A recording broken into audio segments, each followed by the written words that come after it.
السلام علیکم ناظرین، آپ دیکھ رہے ہیں پاک ٹی وی 24۔ میں ہوں آپ کا میزبان ثقلین امانہ۔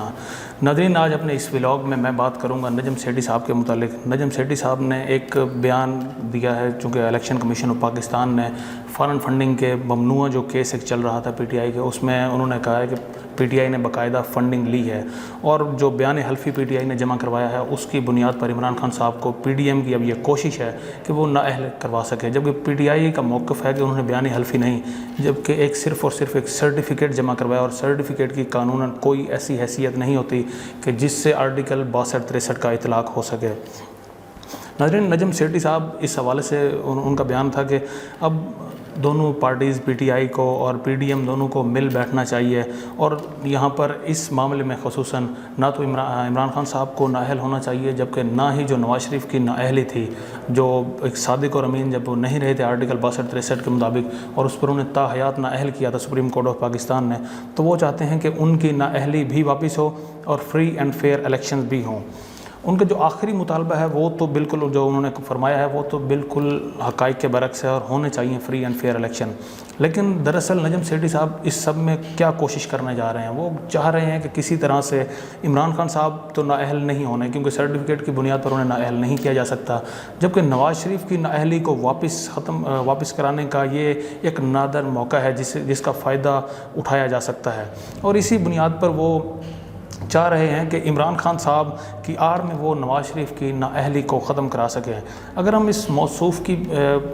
کی جو لائف سٹوری ہے اس پہ اگر دیکھیں، ان کی پروفائل کو دیکھیں، تو کچھ ہی دن پہلے ان کی ایک پکچر نواز شریف صاحب کے ساتھ وائرل ہوئی تھی، جس میں موصوف نواز شریف صاحب کے ساتھ سیر پر باقاعدہ گئے ہیں، اور اس نواز شریف صاحب کے ساتھ جو جن کی طبیعت ناساز ہے اور لندن میں وہ علاج کی غرض سے گئے ہیں، تو یہ دونوں سیر و تفریح کے لیے باہر نکلے، اور ان کا یہی کہنا تھا کہ کوئی بھی شخص ایسا موقع مس نہیں کرنا چاہے گا کہ اگر انہیں نواز شریف صاحب کے ساتھ موقع ملے۔ ناظرین، اب یہاں ایک اور بھی میں آپ کو نقطہ یہاں پر سمجھانے کی کوشش کروں گا کہ یہ جس نااہلی کی بات کر رہے ہیں، یعنی یہ عمران خان صاحب کی نااہلی کو نواز شریف کی نااہلی کے ساتھ جوڑ رہے ہیں، حالانکہ ایسا بالکل ممکن ہی نہیں ہے۔ اگر نواز شریف کی نااہلی کی بات کریں تو ان کی نااہلی اس لیے ہوئی تھی کیونکہ وہ صادق اور امین نہیں رہے تھے۔ انہوں نے جو پارلیمنٹ میں اپنا بیانیہ دیا تھا، اپنے جو سورس بتائے تھے کہ جناب یہ ہیں میرے وہ ذرائع جن سے میں نے آمدنی کی اور جن سے میں نے لندن میں اپارٹمنٹس بنائے، پاکستان میں اتنی جائیداد بنائی، جبکہ وہی بیانیہ جب سپریم کورٹ آف پاکستان نے انہیں طلب کیا تو وہ وہاں پر وہ بیانیہ، ان کی جو رسیدیں جو انہوں نے وہاں پر ڈاکومنٹس جمع کرائے، وہ بالکل اس سے متضاد تھے، اور اسی بنیاد پر سپریم کورٹ آف پاکستان نے کہا تھا کہ چونکہ آپ صادق اور امین اس زمرے میں نہیں آتے کہ آپ کا پارلیمنٹ میں بیان کچھ اور ہے، آپ کا سپریم کورٹ آف پاکستان میں بیان کچھ اور ہے، اس لیے آرٹیکل 62-63 کے تحت انہیں نااہل کیا گیا تھا۔ جبکہ جو دوسری وجہ اکثر آپ کو سننے کو ملتی ہوگی کہ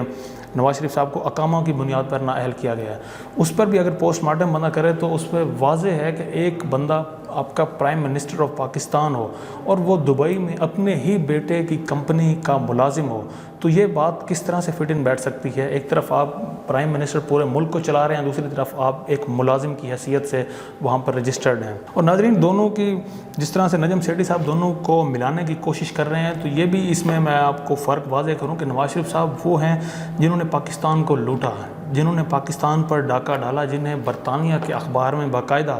پائریٹ کا لقب دیا گیا، یعنی ڈاکو، سمندری ڈاکو۔ اکثر اس لفظ کے اگر مفہوم کو دیکھا جائے تو سمندری ڈاکو بنتا ہے، یعنی انہوں نے انہیں سمندری ڈاکو قرار دیا، اور پاکستان کی جتنی بھی دنیا میں جگہ ہسائی ہوئی۔ اب آپ دیکھ سکتے ہیں کہ شہباز شریف صاحب انہی کے بھائی، ہمارے پاس وزیر اعظم پاکستان ہے، لیکن کوئی بھی ملک ان پر اعتبار بالکل کرنے کی سوچ بھی نہیں رہا، اور نہ ہی سعودی عرب، ترکی، جتنے بھی دوست ممالک ہیں، آپ نے دیکھا ہوگا کہ ابھی تک وہاں سے کوئی امدادی پیکیج ایسا نہیں دیا گیا کہ جو پاکستان کو ڈیفالٹ ہونے سے بچا سکے۔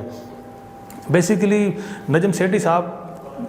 وہ شخص ہیں جو اکثر اس سے پہلے اکسایا کرتے تھے باقاعدہ حکومت کو، یعنی جب پی ڈی ایم کی حکومت ہے، اب بھی وفاق میں حکومت ہے، پی ڈی ایم کو اکسایا کرتے تھے کہ آپ کیوں اتنا ڈھیل دے رہے ہیں عمران خان صاحب کو، ان کے حواریوں کو، ان کے سپورٹرز کو۔ جب یہ لوگ باہر نکلیں، لانگ مارچ کی طرف نکلیں، تو آپ باقاعدہ ڈنڈا بردار فورس سے ان کا مقابلہ کریں، انہیں ان کی عقل ٹھکانے آنی چاہیے۔ یہ ان کے بیانات آن ریکارڈ ہیں نجم سیٹھی صاحب کے۔ اب وہ نجم سیٹھی صاحب یہ بھاشن دے رہے ہیں کہ چونکہ اب دونوں کو پارٹیز کو مل بیٹھنا چاہیے اور فری اینڈ فیئر الیکشن کرانے چاہیے، تو نجم سیٹھی صاحب سے عرض ہے باقاعدہ ناظرین بھی ان سے ضرور یہ کوشچن کریں گے کہ آپ ایک صحافی ہونے کی حیثیت سے یہ جو آپ مطالبات کر رہے ہیں، یہ آپ کو مطالبات پہلے کرنے چاہیے تھے تاکہ ملک میں اس وقت جو صورتحال ہے اس صورتحال سے ملک بچ سکتا۔ ہمیں معلوم ہے کہ آپ نواز شریف صاحب کے ساتھ اس وقت کلوز ہیں اور آپ پاکستان کو سدھارنے کی کوشش اپنے تئیں کر سکتے تھے، نواز شریف صاحب کو کہہ سکتے تھے، پی ڈی ایم کو کہہ سکتے تھے کہ جو فری اینڈ فیئر الیکشنز کا اب آپ کا بھی بیانیہ ہے اور یہ پی ٹی آئی کا تب سے بیانیہ ہے جب سے رجیم چینج ہوئی، تو آپ باقاعدہ اس رجیم چینج کے فوراً بعد آپ کو چاہیے تھا کہ اپنے بیان جو آپ